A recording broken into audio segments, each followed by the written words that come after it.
People at the back, can you hear me clearly? Okay, good. Have you ever held a question in mind for so long that it becomes part of how you think? Maybe even part of who you are as a person? Well, I've had a question in my mind for many, many years, and that is, how can you speed up learning? Now, this is an interesting question because if you speed up learning, you can spend less time at school. And if you learn really fast, you probably wouldn't have to go to school at all. Now, when I was young, school was sort of okay, but I found quite often that school got in the way of learning. So I had this question in mind, how do you learn faster? And this began when I was very, very young. When I was 11 years old, I wrote a letter to researchers in the Soviet Union asking about hypnopedia. This is sleep learning, where you get a tape recorder, you put it beside your bed, and it turns on in the middle of the night when you're sleeping, and you're supposed to be learning from this. Good idea. Unfortunately, it doesn't work. But hypnopedia did open the doors to research in other areas, and we've had incredible discoveries about learning that began with that first question. I went on from there to become passionate about psychology, and I have been involved in psychology in many different ways for the rest of my life up until this point. In 1981, I took myself to China, and I decided that I was going to be native level in Chinese inside 2 years. Now, you need to understand that in 1981, everybody thought Chinese was really, really difficult and that a Westerner could study for 10 years or more and never really get very good at it.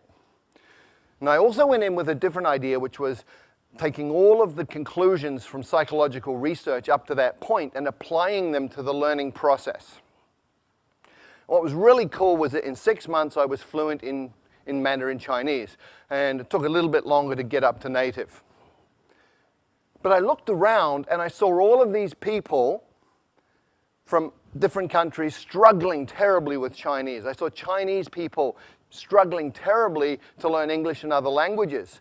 And so my question got refined down to, how can you help a normal adult learn a new language quickly, easily, and effectively? Now, this is a really, really important question in today's world. We have massive challenges with environment. We have massive challenges with social dislocation, with wars, all sorts of things going on. And if we can't communicate, we're really going to have difficulty solving these problems. So we need to be able to speak each other's languages. This is really, really important. The question is, how do you do that? Well, it's actually really easy. You look around for people who can already do it. You look for situations where it's already working, and then you identify the principles and apply them. It's called modeling, and I've been looking at language learning and modeling language learning for about 15 to 20 years now. And my conclusion, my observation from this is that any adult can learn a second language to fluency inside 6 months.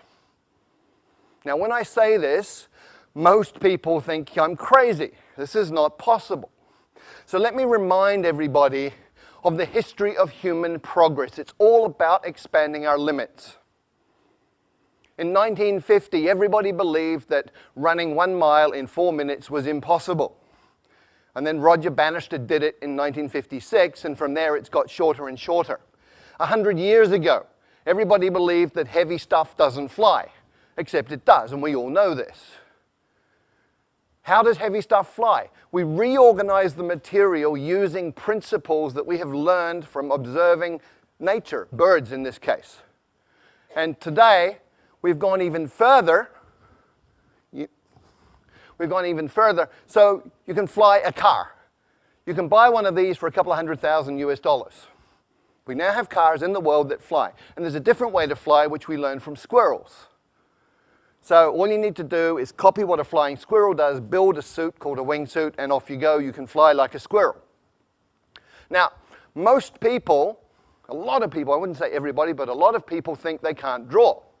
However, there are some key principles, 5 principles that you can apply to learning to draw, and you can actually learn to draw in 5 days. So if you draw like this, You learn these principles for 5 days and apply them, and after 5 days you can draw something like this. Now I know this is true because that was my first drawing, and after 5 days of applying these principles, that was what I was able to do. And I looked at this and I went, wow! So that's how I look like when I'm concentrating so intensely that my brain is exploding. So anybody can learn to draw in 5 days.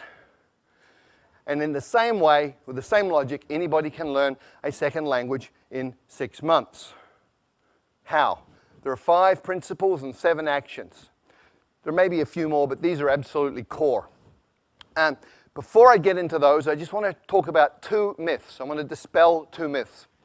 The first is that you need talent. Let me tell you about Zoe. Zoe came from Australia, went to Holland, was trying to learn Dutch, struggling extremely a great deal, and finally, people were saying you're completely useless, you're not talented, give up, you're a waste of time, and she was very, very depressed. And then she came across these 5 principles, she moved to Brazil, and she applied them, and in 6 months she was fluent in Portuguese. So talent doesn't matter. People also think that immersion in a new country is the way to learn a language, but look around Hong Kong, look at all the Westerners who've been here for 10 years who don't speak a word of Chinese. Look at all the Chinese living in America, Britain, Australia, Canada, who've been there 10, 20 years, and they don't speak any English. Immersion per se does not work. Why? Because a drowning man cannot learn to swim. When you don't speak a language, you're like a baby, and if you drop yourself into a context which is all adults talking about stuff over your head, you won't learn. So, what are the 5 principles that you need to pay attention to? First, there are 4 words. Attention, meaning, relevance, and memory. And these interconnect in very, very important ways, especially when you're talking about learning. Come with me on a journey through a forest. You go on a walk through a forest and you see something like this. Little marks on a tree. Maybe you pay attention, maybe you don't. You go another 50 meters and you see this. You should be paying attention. Another 50 meters, if you haven't been paying attention, you see this. And at this point, you're paying attention. And you've just learned that this is important, it's relevant, because it means this, and anything that is related, any information related to your survival is stuff that you're going to pay attention to, and therefore you're going to remember it. If it's related to your own personal goals, then you're going to pay attention to it, it's relevant, you're going to remember it. So the first rule, first principle for learning a language is focus on language content that is relevant to you, which brings us to tools. We master tools by using tools, and we learn tools the fastest when they're relevant to us. So let me share a story. A keyboard is a tool. Typing Chinese a certain way, there are methods for this, that's a tool. I had a colleague many years ago who went to night school Tuesday night, Thursday night, 2 hours each time, practicing at home. She spent 9 months, and she did not learn to type Chinese. And one night we had a crisis. We had 48 hours to deliver a training manual in Chinese. And she got the job. And I can guarantee you, in 48 hours, she learned to type Chinese because it was relevant, it was meaningful, it was important. She was using a tool to create value. So the second principle for learning a language is to use your language as a tool to communicate right from day one, as a kid does. When I first arrived in China, didn't speak a word of Chinese, and on my second week I got to take a train ride overnight. I spent 8 hours sitting in the dining car talking to one of the guards on the train. He took an interest in me for some reason, and we just chatted all night in Chinese, and he was drawing pictures and making movements with his hands and facial expressions, and piece by piece by piece, I understood more and more. But what was really cool was 2 weeks later, when people were talking Chinese around me, I was understanding some of this, and I hadn't even made any effort to learn that. What had happened, I'd absorbed it that night on the train, which brings us to the third principle.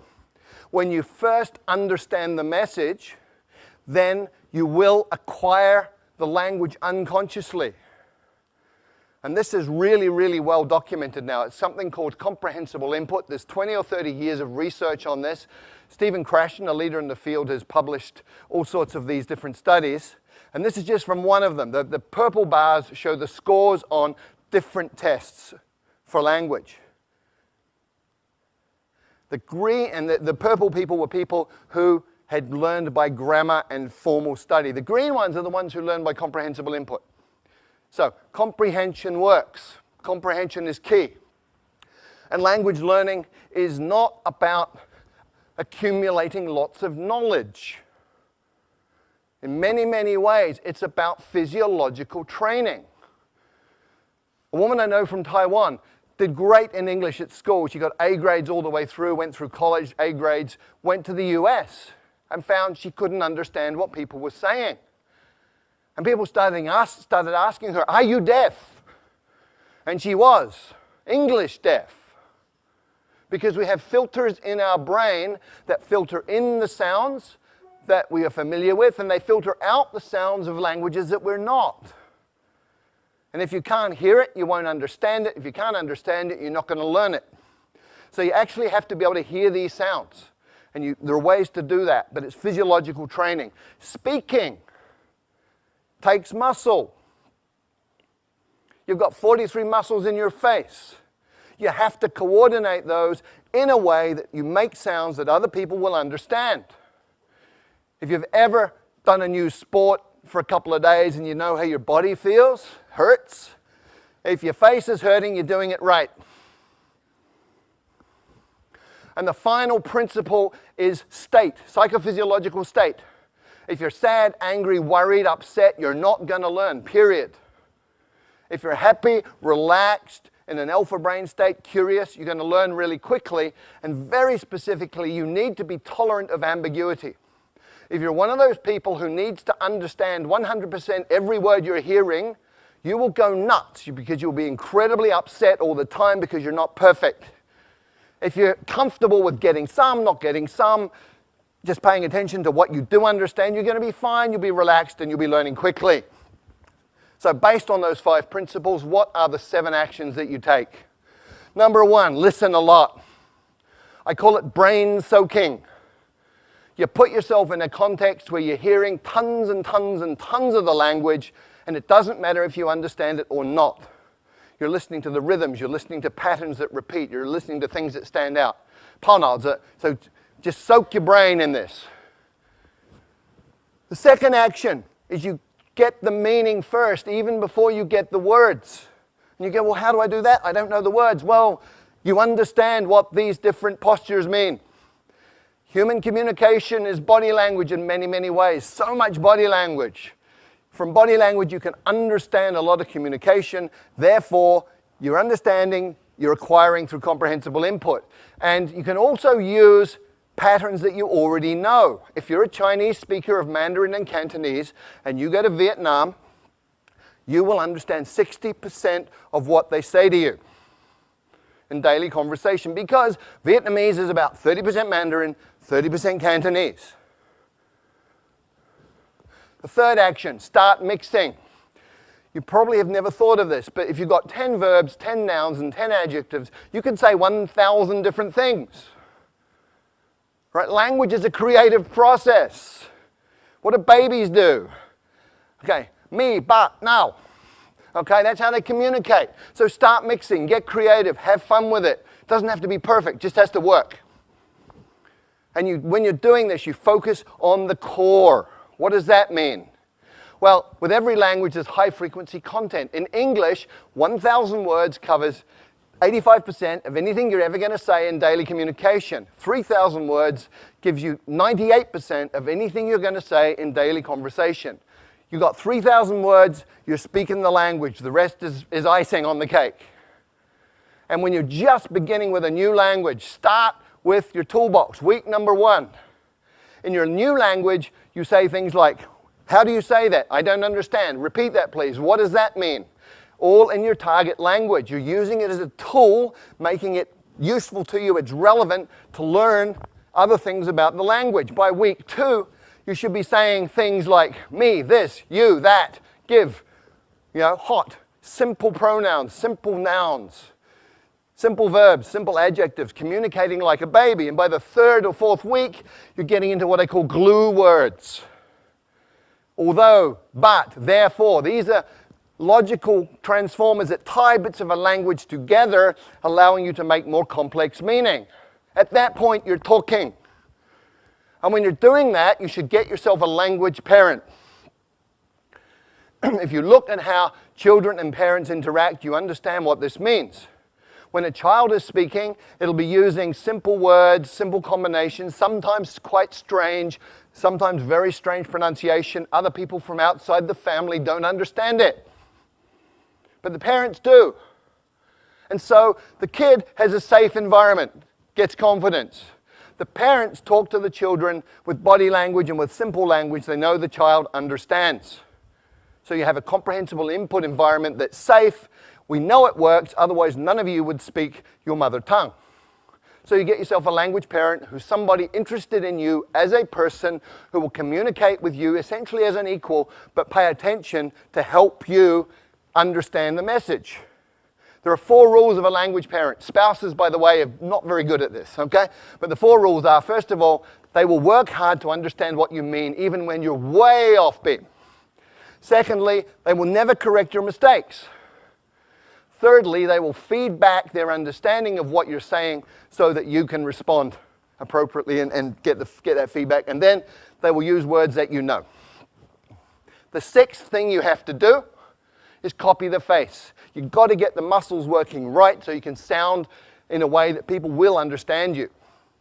There's a couple of things you do. One is you need to hear how it feels and feel how it sounds, which means you have a feedback loop operating in your face. But ideally, if you can look at a native speaker and just observe how they use their face, let your unconscious mind absorb the rules, then you're going to be able to pick it up. And if you can't get a native speaker to look at, you can use stuff like this. Sing, song, king, sung, hung. And the final idea here, the final action you need to take is something that I call direct connect. What does this mean? Well, most people learning a second language sort of take the mother tongue words and the target words and go over them again and again in their mind to try and remember them. Really inefficient. What you need to do is realize that everything you know is an image inside your mind, it's feelings. If you talk about fire, you can smell the smoke, you can hear the crackling, you can see the flames. So what you do is you go into that imagery and all of that memory and you come out with another pathway. So I call it same box, different path. You come out that pathway and you build it over time. You become more and more skilled and just connecting the new sounds to those images that you already have and to that internal representation. And over time, you even become naturally good at that process that becomes unconscious. So there are 5 principles that you need to work with, 7 actions. If you do any of them, you're going to improve. And remember, these are things under your control as the learner. Do them all. You're going to be fluent in the second language in 6 months. Thank you.